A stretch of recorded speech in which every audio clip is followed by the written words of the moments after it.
د نن ورځې ډیر تازه مهم او لنډ خبرونه له موږ څخه په لنډه کې واورئ. قدرمنو لیدونکو السلام علیکم. د پاکستان د بهرنیو چارو وزیر شاه محمود قریشي ویلي چې کابل او اسلام آباد د مسلو حل کې امریکا ته ضرورت نه لري. افغانستان باید خپل پاکستان ته د مسایلو د حل لپاره راوړاندې شي. هغه رویټرز خبري اژانس ته ویلي چې د افغانستان او پاکستان دوه اړخیزو مسایلو کې د امریکا دخالت ته هیڅ اړتیا نشته. افغانستان باید خپل له پاکستان سره مخامخ خبرې وکړي. امریکا تلونکې ده، موږ به دلته د تل لپاره همسایګان یو.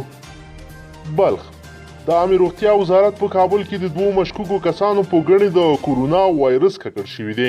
د پیژندلو او په بلخ کې د لومړي ځل لپاره د کورونا وایرس د یوې مثبتې پیښې خبر ورکوي. د روغتیا سرچینې د راپور په اساس د دغو دوه مشکوکو کسانو په اړه معاینات روان دي او چې کله یې وروستۍ پایلې په ډاګه شي نو خلکو ته به یې په اړه خبر ورکړي. منظور پښتین پرون د پیښور په 400 کې د پښتون ژغورنې غورځنګ له لوري لویه ولسي غونډه رابلل شوې وه چې پکې منظور پښتین هم د وینا پر مهال د افغانستان د سولې له پروسې ملاتړ وکړ او ویل چې پی ټی ایم د افغان رښتینی سولې ملاتړ کوي. کرزی د افغانستان پخوانی ولسمشر حامد کرزی نن مازدیګر د خپلو اولادونو سره یو ځای له خپلو ساتونکو پرته کابل ښار ته د سولې پیغام د خپرولو پر موخه راوتلی و. د معلوماتو له مخې پخوانی ولسمشر حامد کرزی د طالبانو او امریکا ترمنځ د سولې هوکړلیک د لاسلیک کولو وروسته نن کابل ښار ته په خپل موټر کې د اولادونو سره یو ځای راوتلی و. 400 پاکستاني ریاست پرون د 400 د جلسې وروسته د پښتون ژغورنې غورځنګ دوه غړي نیولي او زندان ته لیږلي دي. دا دوه کسان چې یو خان زمان او بل نظام الدین نومیږي د پوهنتون زده کوونکي دي. پاکستاني پولیس وایي چې دوی دواړه د پاکستان بیرغ ته سپکاوی کړی و. ایران د ایران د بهرنیو چارو وزیر جواد ظریف په یو ټویټري پیغام کې امریکا ته پیغور ورکړی چې ګواکې طالبانو ته د خپل تسلیمي سند ورکړی دی. ظریف ویلي امریکایي اشغالګرو باید هیڅکله پر افغانستان برید نه وای کړی مګر هغه کار یې وکړ او نورې چې د دوی د دې اقدام مخنیوي کاوه ملامتول. نوموړي زیاتوي اوسمهال امریکا تر 19 کاله حقارت وروسته د خپل تسلیمي سند لاسلیک کړ. که په افغانستان کې ده یا هم سوریه، عراق او یمن کې متحده ایالات لوی خنډ ده. امریکا به بالاخره پریږدي مګر مشکلات او ګډوډي به وروسته پریږدي. افغان وکیلان د ولسي جرګې د دارالانشا رئیس وایي چې د ولسي جرګې د 14مې تقنني دورې 140 وکیلانو ځینې وسلې او مهمات بیرته ملي شورا ته نه سپارلي. دغه څرګندونې د ولسي جرګې د دارالانشا رئیس عبدالقادر زازی وطندوس د کپ په 12مه د حکومت د رسنیو په مرکز کې ملت ته د دولت لخوا د حساب ورکولو په موخه ویلې. مایک پامپیو د امریکا د بهرنیو چارو وزیر مایک پامپیو تېره شپه د امریکا سی بي اس نیوز ته ویلې چې دوی اوس د اعتماد سازي نه بلکې د عملي چارو په هڅه کې دي.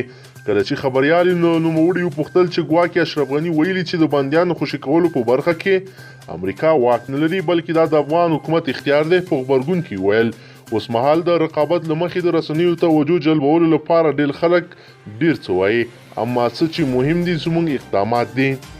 کورونا وایرس پاکستان د کورونا وایرس په تړاو اندېښنو له کبله په چمن کې له افغانستان سره د یوې اونۍ لپاره خپله دروازه تړلې ده.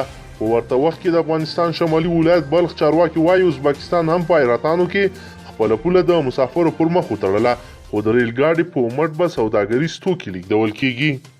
محسن داوړ په قطر کې د طالبانو او امریکا ترمنځ د سولې هوکړلیک له لاسلیک کولو وروسته د پښتون ژغورنې غورځنګ مخکښ مشر محسن داوړ په یو ټویټ پیغام کې هیله ښودلې ده چې د افغان سولې لپاره اوسنۍ پروسه رغنده رول لوبولی شي.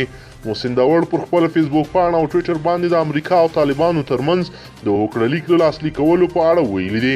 هیله لرو چې دا د افغانستان د رښتینې سولې پیل شي نه په افغانستان کې د جنګ پیل وي. کونړ د کونړ چارواکي وایي چې روان کال په دې ولایت کې د 4.1 میلیارډ افغانیو په ارزښت پروژې پلي شوي دي. د کونړ والي عبدالستار میرزکوال ولس ته د حساب ورکونې په غونډه کې د امنیت خوندیتوب سیمهیزې حکومتولۍ پراختیا اوبو مدیریت بشري مرستو رسولو اقتصادي فرصتونه او متوازن پرمختګ په برخه کې د پام وړ پرمختګونه یادونه کړې ده. هغه ویل په 1493 کال کې 402 پرمختیایي پروژې پیل شوي چې 102 یې بشپړې او د پاتې نور کارونه یې دوام لري. ولسمشر غني افغان ولسمشر اشرف غني طالبانو ته په یو جدي پیغام کې ویلي چې که د سولې په تړون کې د سوي ژمنو څخه پر شا سئ نو هر څه به د ګډوډ شي. ښاغلي غني د CNN ټلویزیون سره په مرکه کې ویلي تړون اوسمهال مشروط دی. سوریه د اسد رژیم ځواکونو او دولتي چارواکو ویلي دي چې د خپلې خاورې د ساتلو لپاره مبارزه پرې فرض ده او هیڅکله به یې امریکایي او ترکي اشغالګرو ته پرېنږدي.